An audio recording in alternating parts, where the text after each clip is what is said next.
ہم محرم میں جو کچھ کر رہے ہیں, خدا کی قسم اللہ نے 1.25 لاکھ پیغمبروں کو اس کام کے لیے نہیں بھیجا کہ جو محرم میں یہ کرے گا وہ جنت میں جائے گا, جو یہ نہیں کرے گا وہ کہاں جائے گا؟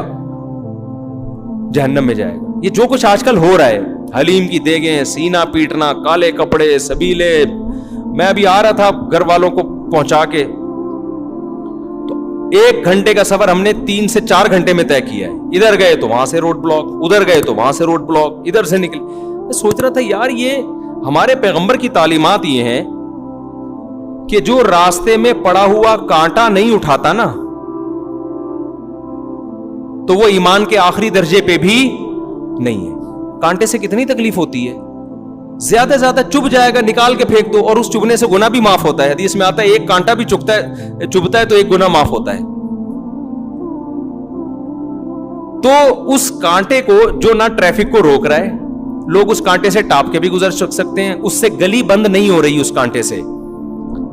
وہ اگر پڑا ہوا ہے نا اور آپ اٹھاتے نہیں ہو اس کانٹے کو, تو پیغمبر کے مطابق آپ ایمان کے آخری درجے پہ بھی نہیں ہو. حدیث میں آتا ہے ایمان کے نا 70 سے زیادہ شعبے ہیں, سب سے اعلیٰ شعبہ تو کلمہ توحید ہے, اس سے بڑی اسلام میں کوئی نیکی نہیں ہے. سب سے کم درجہ کیا ہے؟ اماطۃ الاذی عن الطریق, راستے میں کوئی بھی تکلیف دہ چیز ہے, کانٹا پڑا ہوا ہے, کوئی پتھر رکھا ہوا ہے, اس کو راستے سے ہٹا دینا, ڈالنا نہیں, راستے سے.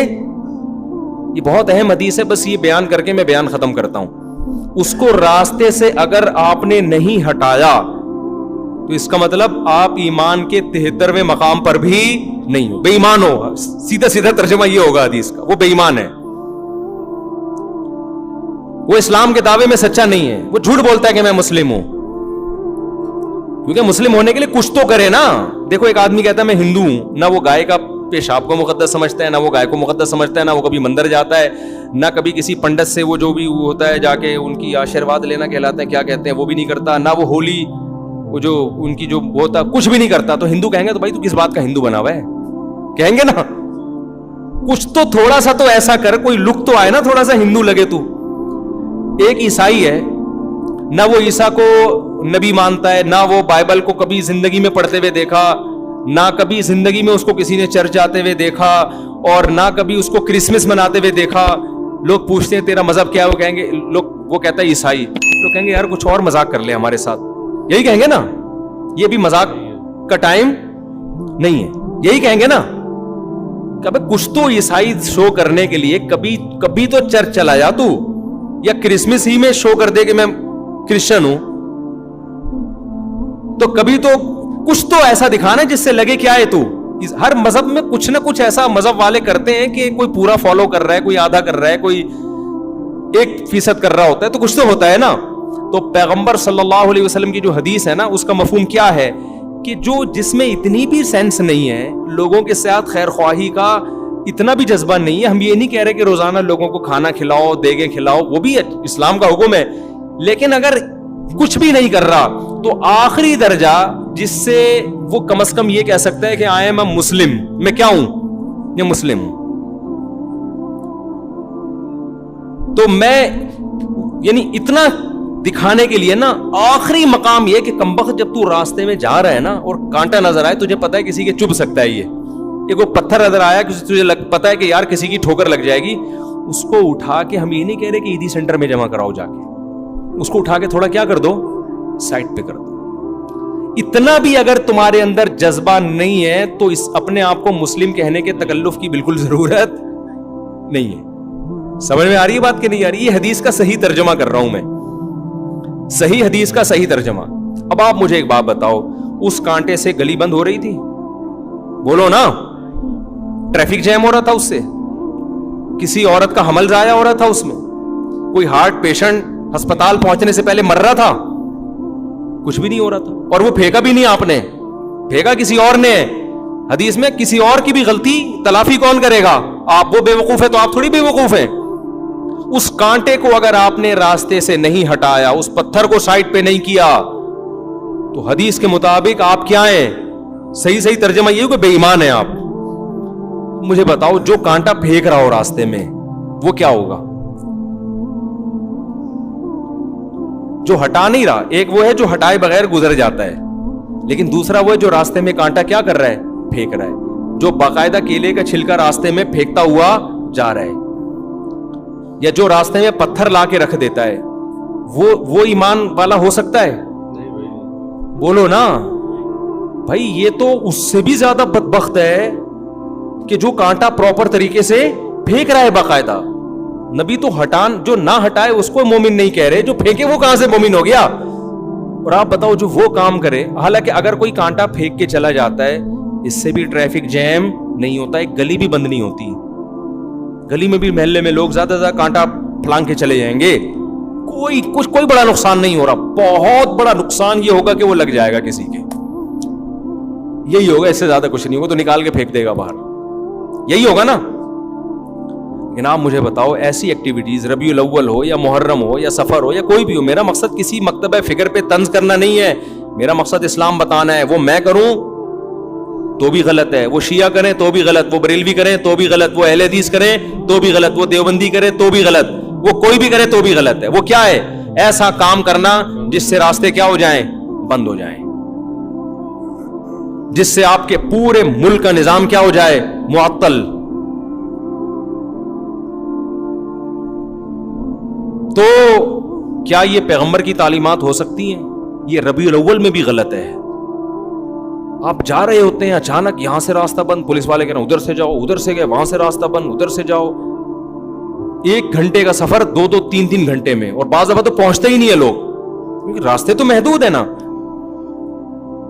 تو یہ جو ہم گلیاں بند کروا رہے ہیں, پوری روڈیں جام کروا رہے ہیں, یا تو آپ کہہ سکتے ہیں کوئی بڑا مطالبہ ہو نا آپ کے پیش نظر, تو بڑی مصیبت سے بچنے کے لیے اسلام کہتا ہے چھوٹی مصیبت کو برداشت کیا جائے. آپ نے ملک میں انقلاب لے کر آنا ہے, جی آپ حکومت کے خلاف کوئی دھرنا دے رہے ہیں, بہت بڑا دھرنا, اور آپ کا خیال ہے کہ یہ حکومت باقی رہی تو ملک کا بیڑا غرق ہو جائے گا.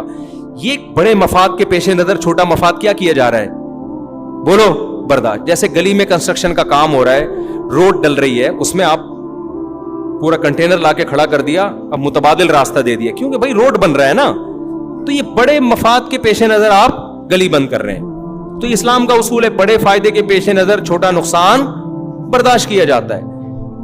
تو سیاسی سطح پہ کوئی سمجھتا, اول تو سیاسی دھرنے بھی صرف اپنے کرسیوں کے لیے ہوتے ہیں, لیکن اگر کسی ملک میں خیال ہے بھائی یہ گورنمنٹ کا گرانا ضروری ہے, اس کے لیے بڑا دھرنا دینا ضروری ہے, وہاں ہم اس کو اپریشیٹ کریں گے, یار یہ بہت بڑے مفاد کے لیے چھوٹا نقصان برداشت کیا جا رہا ہے.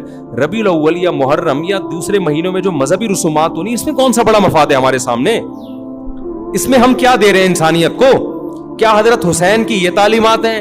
کیا رسول اللہ صلی اللہ علیہ وسلم کی یہ تعلیمات ہے جو ہم ربیع الاول میں کر رہے ہوتے ہیں, جو محرم میں کر رہے ہوتے ہیں؟ کیا صحابہ کرام کی یہ تعلیمات ہیں؟ وہاں تو اس کا خیال کیا جا رہا ہے کہ تہجد کے وقت نبی صلی اللہ علیہ وسلم اٹھتے ہیں, اس کا خیال کرتے ہیں آپ کی کسی زوجہ کی آنکھ نہ کھلے. آپ جب گھر میں داخل ہوتے رات کے وقت, سلام اتنی آہستہ آواز سے کرتے کہ کوئی جاگ رہا ہے تو جواب دے دے, سو رہا ہے تو اس کی آنکھ نہ کھلے. اور یہاں آپ دیکھیں ادھر روڈ بلاک, ادھر روڈ, اور یہ سب چیزیں مذہب کے نام پہ ہو رہی ہیں. چائنا میں یہی ہوا, چائنا میں مذہبی آزادی دی گئی, مسلمانوں نے ناجائز فائدہ اٹھایا, دھرنے جلوس, یہ چائنا نے پابندی لگا دی. کیا لگ گئی وہ پابندی؟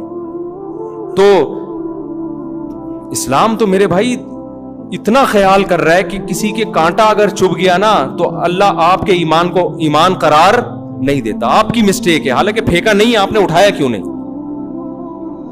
جو کرنے کے کام ہیں وہ کیے نہیں جا رہے. کرنے کے کام کیا ہیں؟ کلوا من الطیبات, کھاتے ہوئے دیکھو حلال کھا رہا ہوں کہ نہیں کھا رہا. واعملوا صالحا, عمل کرتے ہوئے دیکھو جائز عمل کر رہا ہوں کہ ناجائز کر رہا ہوں. اسی پہ پورا اسلام ہے. انہی 2 چیزوں کا نام اسلام ہے. قیامت میں انہی کے بارے میں سوال ہوگا, اس کے علاوہ کسی اور چیز کے بارے میں آپ سے سوال بولو نہیں ہوگا. اگر آپ کسی اور طرح سے تیاری کر رہے ہیں اپنے آپ کو عاشق رسول یا عاشق اہل بیت کہنے کے لیے, تو یہ آپ کا درد سر ہے. اللہ آپ سے اس پیپر کے بارے میں سوال پوچھے گا جو اللہ نے آپ کو دیا. آپ ایگزامینیشن ہال میں بیٹھے ہو, فزکس یا کیمسٹری کا پیپر ہے, وہ پیپر آپ کے سامنے آیا کہ جی اس کے 100 نمبر, اس کے 100 نمبر. آپ نے فزکس کے علاوہ جو معلومات آپ کے پاس تھی نا میتھمیٹکس کی, وہ ساری آپ نے اس میں چھاپ دی. اور بڑی مشکل معلومات, آپ نے سی اے کیا ہوا تھا, بہترین اکاؤنٹنٹ تھے آپ نے اکاؤنٹنگ کی ایکویشنز اور اس کی جو وہ ایسی زبردست خاندانی 20 صفحے لکھ کے آگے, جو ایسی نالج لکھ کے آگے جو کسی کے پاس بھی نہیں تھی. ایگزامینر کیا کرے گا؟ آپ کو انڈا دے گا. آپ ایگزامینر کے پاس پہنچ گئے, یار میں نے اتنی محنت کی ہے, اتنا مشکل پیپر میں نے لکھ کے آیا ہوں, اور یہ میں سی اے کر کے میں نے یہ تیاری کی ہے, چارٹرڈ اکاؤنٹنٹ بننا کوئی آسان کام نہیں ہے, اس کے بعد میں نے یہ لکھا اور میں نے یہ کیا, اور وہ جو فزکس جو کر کے آئے وہ 2 منٹ کا کام تھا, ایکویشن انہوں نے یاد کی بھی تھی رٹا لگا کے, اور کچھ ایکویشن یاد کی بھی تھی, وہ سب کر آ کے آ گئے, اور میری اتنی مشکل کام آپ نے 0 دیا. کہا بھائی آپ جو مرضی کر کے آئے ہو, ہم تو آپ سے وہ پوچھیں گے جو ہم نے آپ کو پیپر میں دیا تھا. ہر پیپر کے نمبر تھے, اس کا آپ نے جواب لکھا ہے, تو آپ اپنی افلاطونیاں بخراتیاں جو مار کے آئے ہو یہ ہمارا ہیڈیک نہیں ہے. اس نے کہا ہم سے بھی اسی کے بارے میں سوال ہوگا, کیا خیال ہے؟ تو اللہ میاں جی جو ہمیں پیپر دیا ہے نا, اس میں محرم کے جلسے جلوس, بولو چپ ہو جاتے ہو پتہ نہیں کیوں, نہیں ہے. اس میں ربیع الاول کے جلوس اور کیک کاٹنا اور ڈسکو ڈانس جو ہو رہا ہے آج کل وہ نہیں ہے. نبی سے محبت کا یہ والا طریقہ ایکسیپٹیبل ہے ہی نہیں قیامت کے دن. اللہ مانے گا ہی نہیں اس کو. اللہ کہے گا تمہاری چاہے اس میں شہید ہو جاؤ, آپ ماتم کرتے کرتے خون نکلا مر گئے, کوئی شہادت نہیں ہے, خودکشی ہے. آپ کہہ سکتے اللہ میں حسین کے غم میں رو کے میں نے یہ سب کچھ کیا, اللہ کہیں گے تمہیں کس نے کہا تھا یہ کرو؟ حسین کی محبت میں نے کب کہا تھا؟ میں نے کہا تھا حسین سے محبت میں حسین کو فالو کرو. حسین کی تو داڑھی تھی سیدنا حسین ابن علی رضی اللہ عنہ کی. حسین ابن علی رضی اللہ عنہ تو ظلم کے خلاف ڈٹ گئے, کمپرومائز نہیں کیا. اور ہم میں کتنے لوگ ظلم کر رہے ہیں, بیوی پہ ظلم, بچوں پہ ظلم, قوم پہ ظلم, ملک پہ ظلم.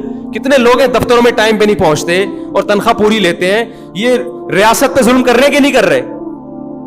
ظالم بن کے آپ ماتم کر رہے ہو, اور آپ یہ کہہ رہے ہو کہ حسین خوش ہو جائیں گے, نبی خوش ہو جائیں گے. نہ کوئی بھی خوش نہیں ہوگا میرے بھائی. ان حرکتوں سے شیطان خوش ہو سکتا ہے بدعت کی وجہ سے. وہ کہے گا تم نے اپنی آپ کو ایسی چیزوں میں کھپا دیا جس کا نہ تم کو دنیا میں کوئی فائدہ ہے اور نہ تم کو آخرت میں, بلکہ مزید گناہ اس لیے ہے کہ ان چیزوں سے غیر مسلم اسلام سے دور ہوگا. کبھی بھی غیر مسلم یہ منظر دیکھ کر اسلام کے قریب نہیں ہو سکتا.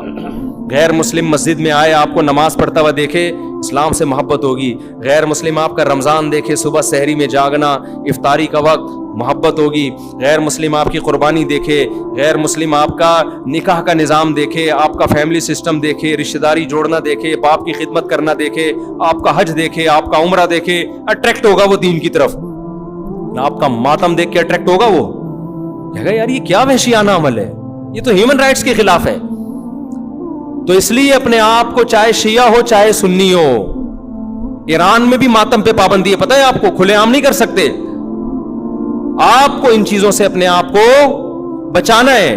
اور کلوا من الطیبات, ہمیں جو اللہ نے پیپر دیا اس میں 2 ہی چیزوں کا سوال ہوگا, کھا کیا رہا ہے, کر کیا رہا ہے. سمجھ میں آ رہی ہے بات؟ کھانا بھی کرنا ہی ہے, لیکن اللہ نے اس کو الگ سے بیان کر دیا نا, کیونکہ لوگ کرتے بہت کچھ اچھا ہے, کھانے میں ڈنڈی مار دیتے ہیں, اور کچھ کھاتے صحیح ہیں, کرنے میں کیا کر دیتے ہیں, ڈنڈی مار دیتے ہیں. کھاتے تو بڑا پاکیزہ حلال ہیں, کام غلط کر رہے ہوتے ہیں. تو اللہ نے اسلام کو 2 لفظوں میں سمیٹ دیا, کھاؤ بھی حلال اور کرو بھی حلال, پاکیزہ کرو. یہ 2 ہی سوال ہوں گے, 50 نمبر کے یہ سوال ہیں میرے بھائی. اس کے علاوہ تیسرا کوئی سوال, باقی اسی کے ذیلی سوالات ہیں, اسی کے ذیلی سوالات ہیں جن کے آنسر آپ کو دینے. اس کے علاوہ جو کچھ آپ کر رہے ہیں ربیع الاول یا محرم میں, حلیم میں, سبیلیں لگا کے, ماتم کر کے, کالے کپڑے پہن کے, یا ربیع الاول میں ہرے ہرے بن کے, ناچ گانا کر کے, لائٹیں